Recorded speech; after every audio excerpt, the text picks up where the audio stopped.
Right, time to take a look at what's grabbing headlines here in France. And Flo is with me in the studio. Good morning, how are you?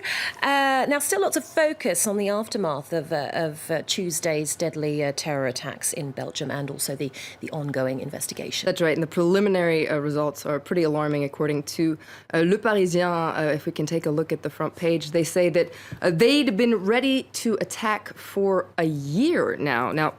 Back in January, Belgian authorities foiled a planned attack in Verviers, that's in eastern Belgium. So this was in January 2015. And according to Aujourd'hui en France, Le Parisien today, Belgian and French investigators are just starting to realize that this Verviers planned attack that was actually a sleeper cell, according to Le Parisien, that actually had many clues for the attacks to come in Paris and in Brussels. You can read about it more here inside Le Parisien, Aujourd'hui en France. According to Le Parisien, all the ingredients were actually there right in front of the investigators. For instance, they found Kalashnikovs, pistols, even something called TATP, which is a chemical that they found in explosive belts used in the attacks in Paris.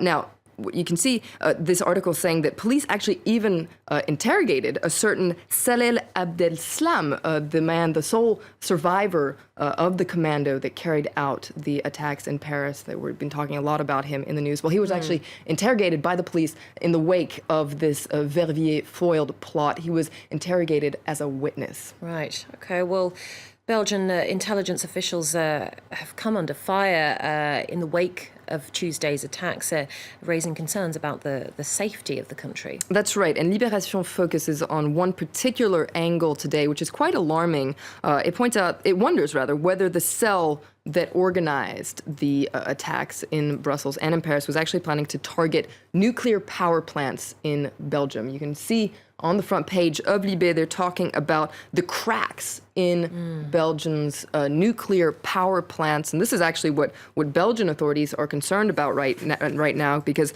essentially the article points out that last year, Belgian police officers put their hands on a very mysterious video that appeared to have been filmed just outside the house of a top executive in the nuclear power system in Belgium. And yesterday, Belgian papers were reporting that actually investigators believe that this video was actually linked to the terrorist cell that carried out the attacks in Brussels. Now, this has raised a lot of fears about the security of Belgium's nuclear power stations and whether they could be potential targets. And you can see Libé is actually talking about the fact that they could be under threat.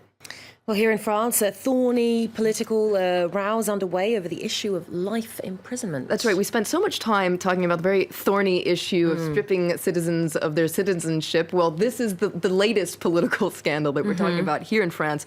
It's the debate over life imprisonment, because currently the maximum sentence you can get in France is 30 years in prison, and that's often reduced to 22 years. Well, this week, Nathalie Kosciusko-Morizet, she's a big wig in French politics, a big MP for the Les Républicains party, the right-wing party. She actually called for the law to be amended. Essentially, she wants convicted terrorists to be locked up definitively for life. Now, her argument is that people like Salel Abdeslam, if ever he is convicted of terrorism, well, he should spend life behind bars. That's what she says. And in fact, the Prime Minister, Manuel Valls, says that he would like to consider heavier sentences for convicted terrorists. But this has sparked a big controversy within the left wing and actually quite some embarrassment. And the issue has also sparked a legal and ethical debate. That's right. Here. And the Christian paper La Croix takes a very closer look at this debate. It's fascinating, actually, if you want to take a look. People like Nathalie Kosciusko-Morizet argue that terrorists need to be locked up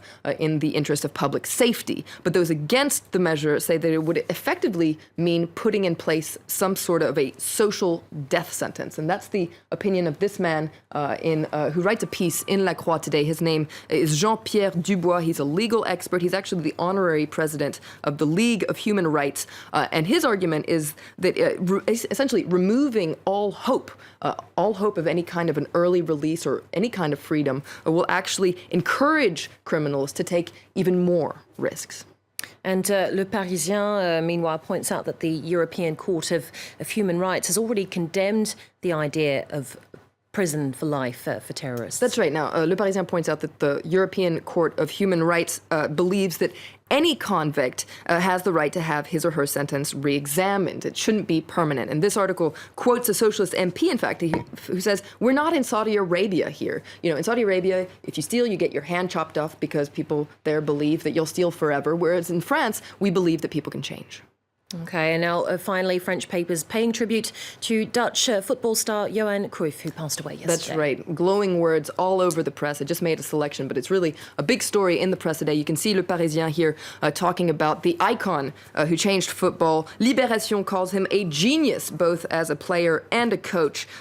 They talk about total eclipse. And let's just end with L'Équipe, the main sports daily here. You can see here he is on the front page. Il était le jeu. They're saying that he was, in fact, the game of football. He was the game. Yeah. Right. Okay. Thanks very much, Flo.